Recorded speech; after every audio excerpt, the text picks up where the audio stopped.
Okay, let's start the last session of today. So I think there will be a reception after this session over there. And first speaker of this session is Robin Havea from USP, University of the Southern Pacific. He is going to talk about on the boundary of the numerical range. Thank you. Before I go any further, I'd like to acknowledge and thank the organizers, British, Shihara, and also Switzerland for facilitating things from this side. As you can imagine, travel halfway around the world. It's always fun. And also, you're lucky here. And not to mention the staff of HIM, they've been very accommodating and patient. When you send an email from this side, we're still sleeping there, so I have to wake up before 5 a.m. and reply. Now, I just got here yesterday, so technically, I think it's 3:30 there or something. I should be in bed, so bear with me. I didn't tell you my sleep yet, you technically put it that way. The fact you're dreaming. Yes, yeah, so I'm not sure, after this I wake you up or you wake me up. I hope not the other way around. Well, I must admit this is something that I wanted to share earlier on in other meetings, but unfortunately I wasn't able to come over here. But for the record, this is based on the works that I did with Professor Richards since the good old days, and accumulated other things, and it never left my mind, so I'm still working a bit by bit now and then, and I've got a chance to visit Douglas, and he would guide me here and there. And, so it's been very rewarding in its own way.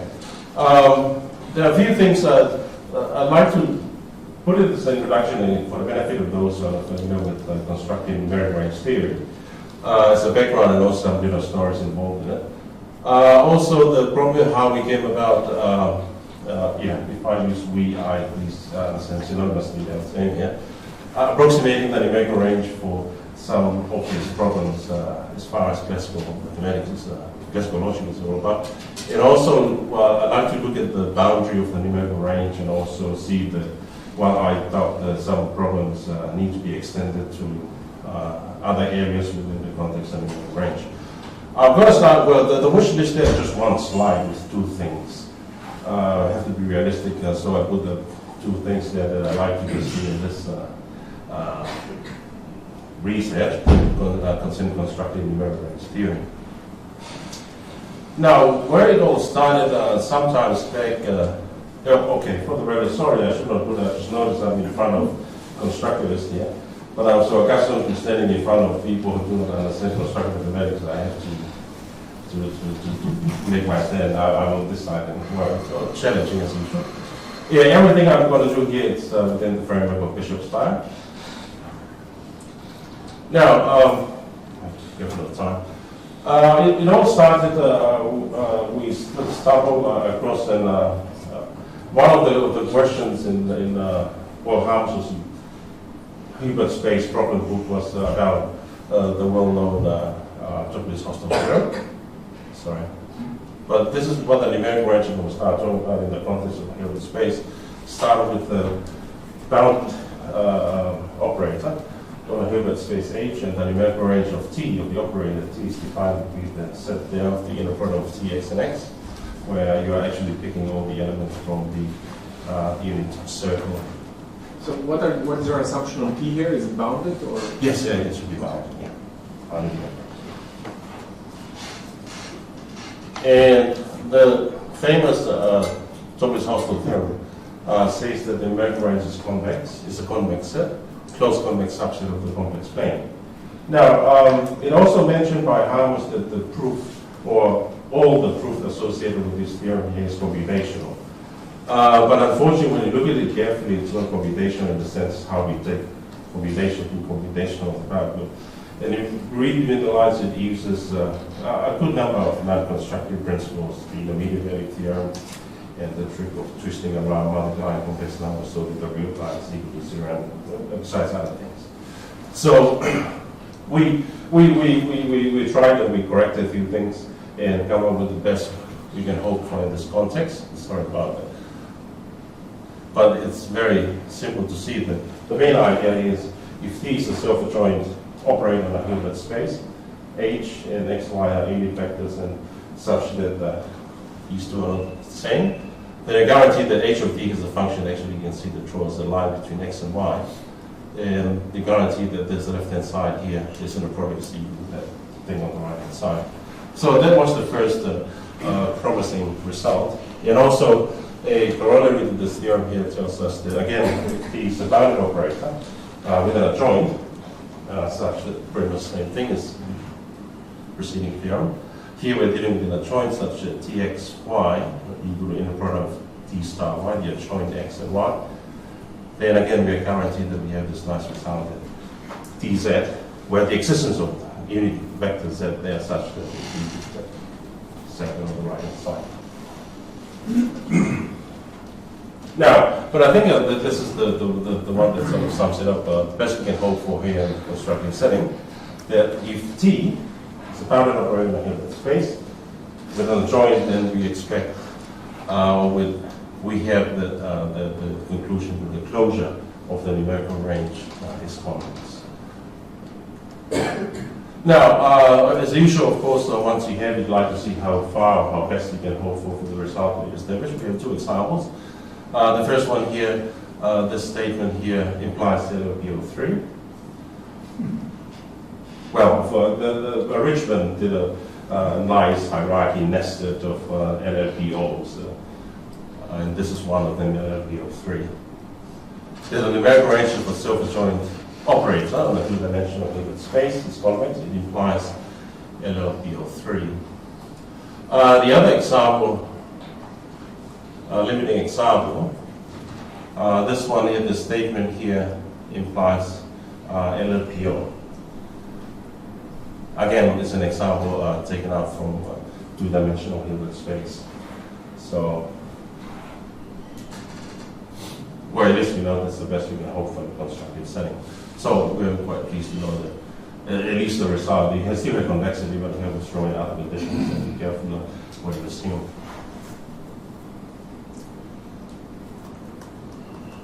Now, coming back to the numerical range. So that's where it all started. It all started with looking at a very simple observation, a very nice classical result, but in the end, when you go through it, you tend to get something interesting out of it. Now, the numerical range, I'm going to sort of switch here into a Banach algebra. Okay? Here, wherever you see capital B there, if I don't mention, but take it as a commutative complex into Banach algebra with an identity E, and B prime there, that's a dual in the usual sense. And just for the benefit of those who are familiar with the material, we define a character here that's homomorphism, structure preserving mapping, of B over the set of complex numbers. And of course, the collection here we refer to as characters based on the spectrum of B. Now, it looks good there, but unfortunately, we don't have all the good things in it as far as the classical setting concerned. Here,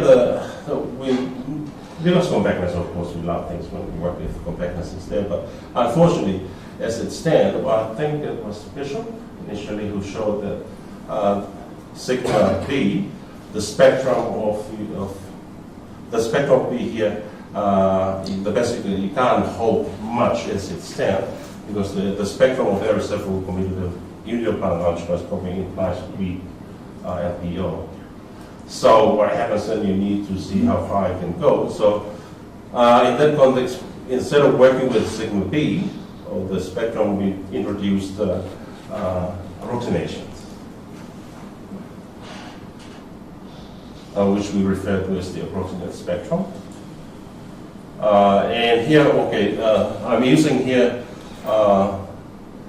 the so-called double norm of B prime of the dual introduced by Bishop. Here you start with the 10 sequence, the Banach algebra of B, and you define the double norm of F to be the infinite sum on the right. And the thing with this double norm here, if you have different sequences, they may give you different things, but inside the unit form, they all equal the same.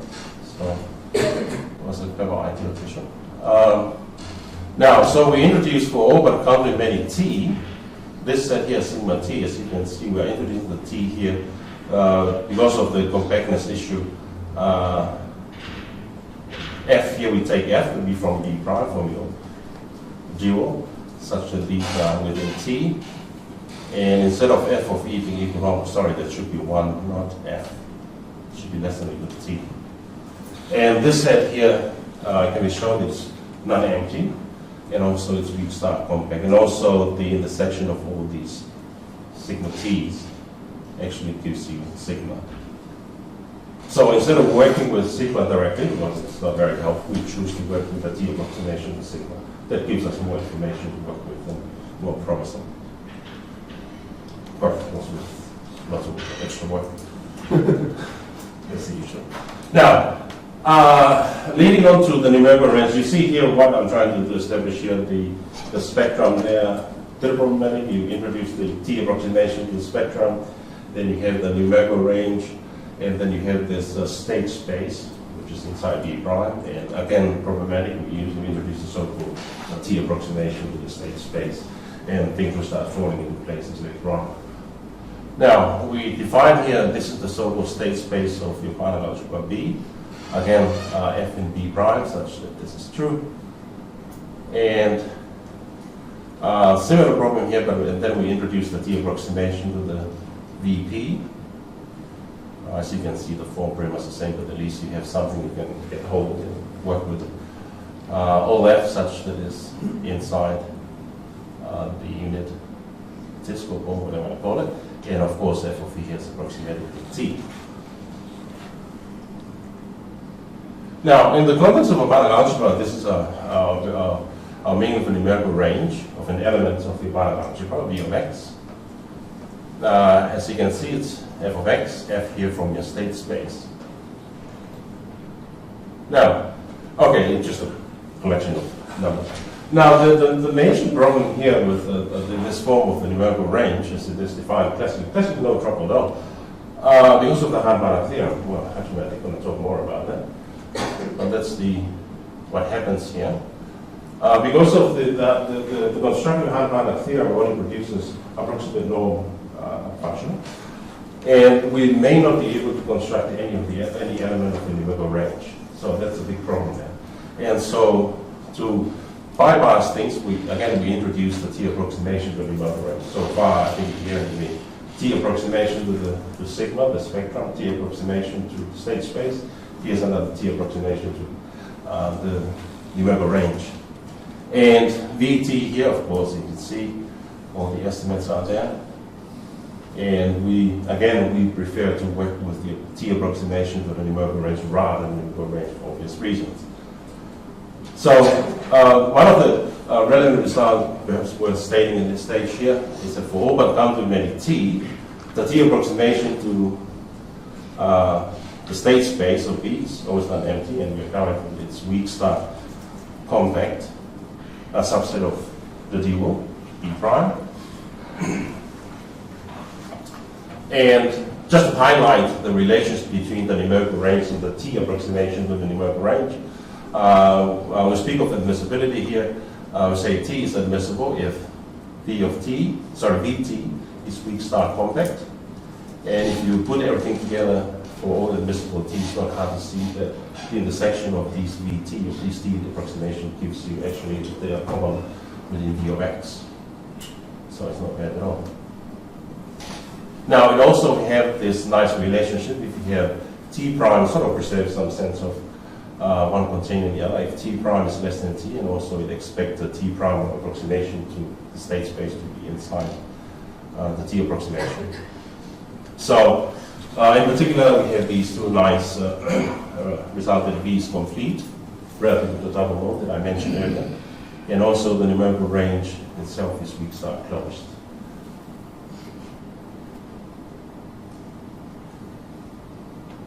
Now, so all of those sort of build up in time. To what I'll do here, I'll talk about, there will be a mixture of other things here. Just warn you in case you think that I'm saying something and I talk about something else.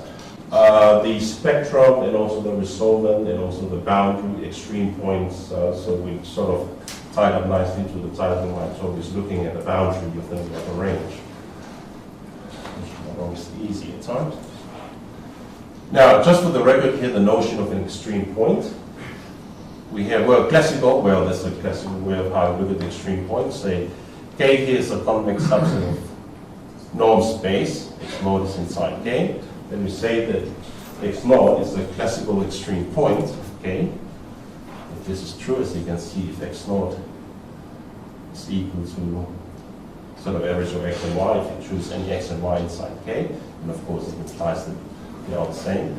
And, well, as usual, it's not very helpful in our sense, but we redefine here the sort of extreme point of K, such that if this happens here, then we have the condition on the right-hand side. And it's not hard to show classically that these two definitions are equivalent. But of course, we prefer to look at the second one that gives us more things to work with.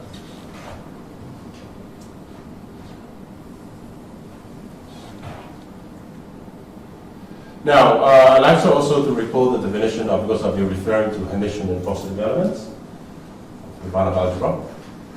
Hermitian here, roughly speaking, in the sense that the imaginary part in epsilon value is r small, less than epsilon. And this is all for f inside your T approximation to the state space. And we also define positive elements. We say that x is a positive element for Banach algebra. Of course, if the real part here of fx is greater than minus epsilon, then the epsilon value of the imaginary part of fx is less than epsilon. Now, I also like to hit this is my notion of a positive linear functional.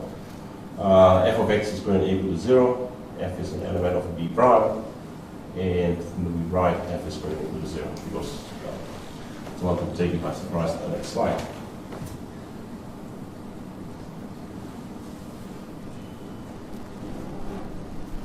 Now, regarding as far as extreme points are concerned, A here is a commutative unit Banach algebra, and we have an Hermitian element, generated by Hermitian elements. And the set here denoted by K super 0, elements of A prime. We are guaranteed that every classical extreme point of K known is also, these are elements of the spectrum, and these are characters. Now, another notion which proves very useful in this line of work is firmness.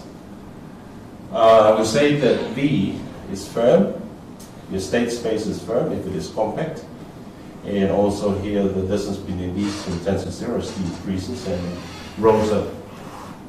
W here, that's the Hausdorff metric on the set of weak star compact subsets of the unit ball of B prime, or the dual. Now, surely prove, as I mentioned earlier, very useful to use firmness here. Remove firmness and life can be a bit more difficult. If the state space of B is firm, then so is the state space of every separable subalgebra of B. With firmness, again, we're able to prove this. If the state space of of B is firm, then you're guaranteed that every extreme point of your state space also characterized.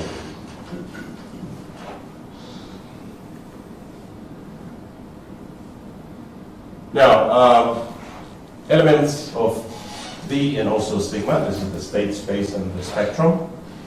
So if your state space is weak star compact, then we guarantee that every element inside your state space can be expressed as a convex combination of your characters, or the characters of V. And corollary to the proposition 5 there, which is of special interest, if the state space of V is firm, then we guarantee that the character space of every separable commutative part of subalgebra of V is also not empty, which is good to know.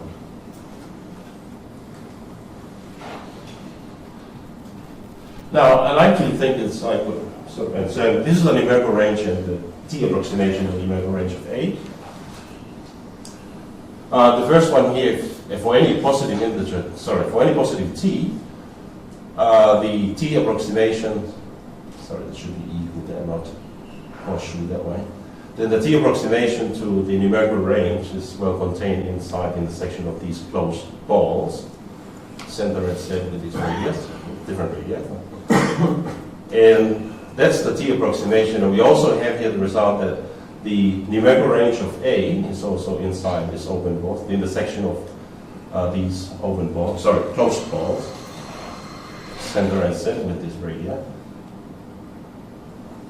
And here, if A is an element of B, then we are guaranteed that, well, this is something which is classically true, but we can also have the same result constructively, that the spectrum of A is inside the numerical range of A. Classically, the spectrum is also always inside the numerical range. And of course, the spectrum is guaranteed to be closed at all times, but your view of A may or may not be depending on dimensions. Now, for the last slide, let me just recall this. This is again a regarding approximation. Omega here is a subset of some metric space X. Then subset K, we say it's well contained. You give this sense. We write it K is well contained inside omega. If we can actually find an R such that this is, if this happens and this is true, that X is inside omega. Distance from X to K. And also the notion of well containment here is related to the notion of internal approximation. K here approximates omega internally within this much, epsilon. If K is well contained in omega, and distance between X, partial omega, that's the boundary. Okay? The boundary of this set omega. And for every X, that's sort of sandwiched in between the boundary and the complement of K relative to omega.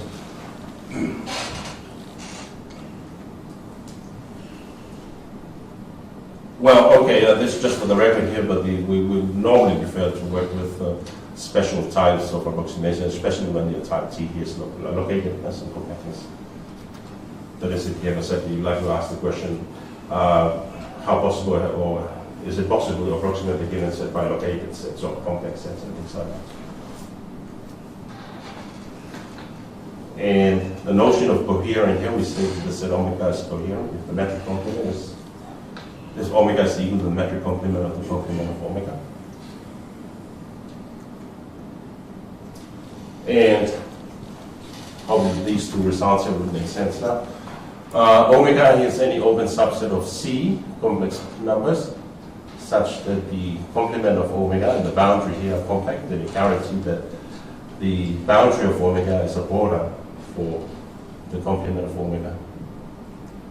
Well, translated into this context here as a corollary, we have A is an element of biological B, such that the spectrum and the border of the spectrum are compact. Of course, as a consequence, you can say that the boundary of your spectrum of A is a border for the spectrum of A.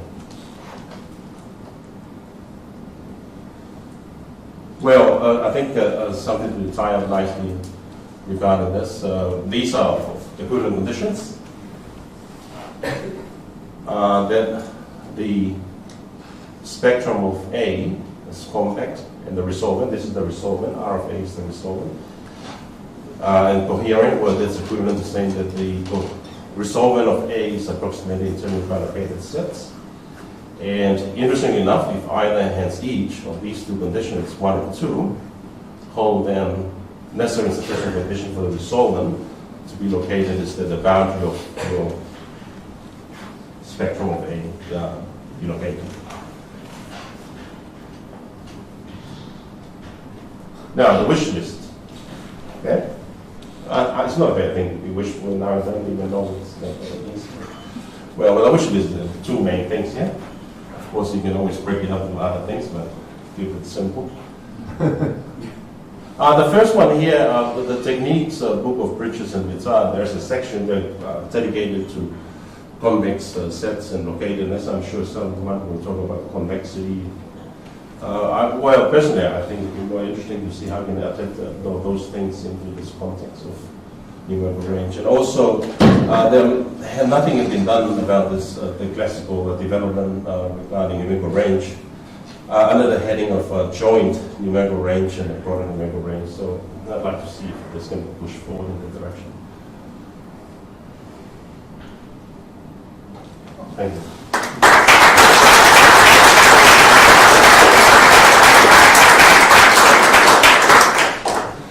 Any questions? Comments?